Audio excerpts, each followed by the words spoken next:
आप और मैं बॉडी बिल्डर बन सकते हैं, मगर उसके लिए हमें रोज जिम जाना पड़ेगा, उसके लिए हमें रोज अपनी खुराक का ख्याल रखना पड़ेगा, उसके लिए हमें जो गंद बला खाते हैं उसको उनसे जान छुड़ानी पड़ेगी। इसी तरीके से ये जो वे ऑफ लिविंग है जिसमें हम पास्ट के अंदर स्टक हो जाते हैं, इसके लिए भी हमें अपने थॉट प्रोसेस पर बहुत ज्यादा मेहनत करनी पड़ेगी।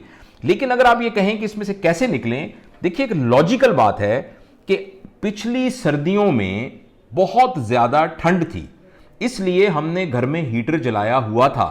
अब चूंकि बहुत ठंड थी और हमने हीटर जलाया हुआ था, तो लिहाजा अब गर्मियों में भी हम हीटर जलाएंगे।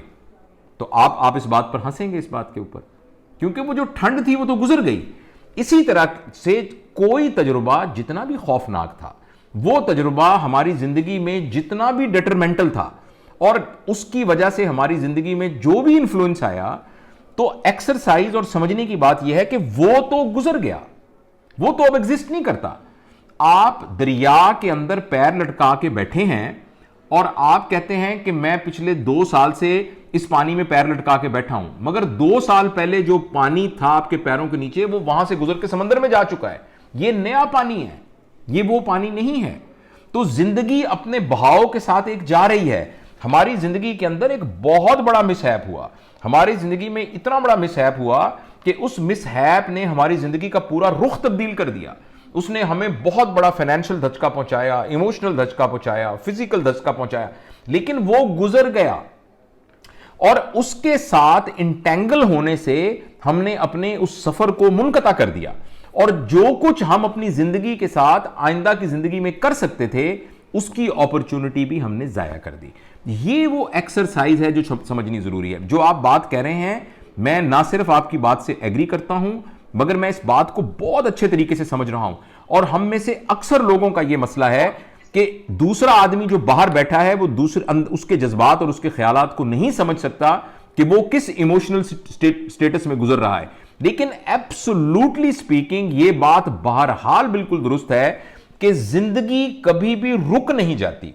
जब हम एक माजी के वाक़े के साथ अपने आप को फंसाकर रोक लेते हैं, तो वो तमाम अपॉर्चुनिटीज जो जिंदगी हमें जिंदा रहने की वजह से प्रोवाइड करती है, वो अपॉर्चुनिटीज भी हमारे हाथ से निकल जाती हैं। लिहाजा हम में से अगर किसी को इस तरह, मैं बात खत्म कर लूं, हम में से अगर किसी के साथ इस तरह का कोई खौफनाक तजुर्बा हुआ है, तो उसको खामोशी से बैठ के, मुराकबे में बैठ के अपने आप को यह समझाना है कि ये देखिए, जैसे फॉर एग्जाम्पल एक शख्स की हादसे में बाजू कट गया, जाहिर है ये बहुत दुख की बात है, एक आदमी का बायां बाजू कट गया है, अब वो एक हाथ है।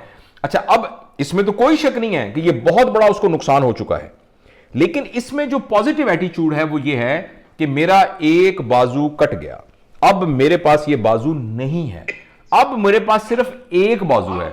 मैं इस एक बाजू से कैसे अब अपनी जिंदगी के बारे में आइंदा प्लान करूंगा।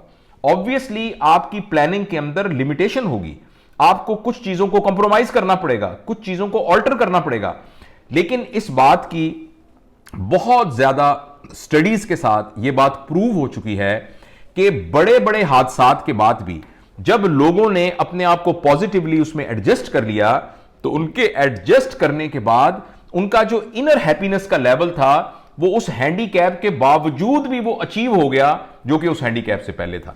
तो इस सिलसिले में मैं ये कहना चाहूंगा।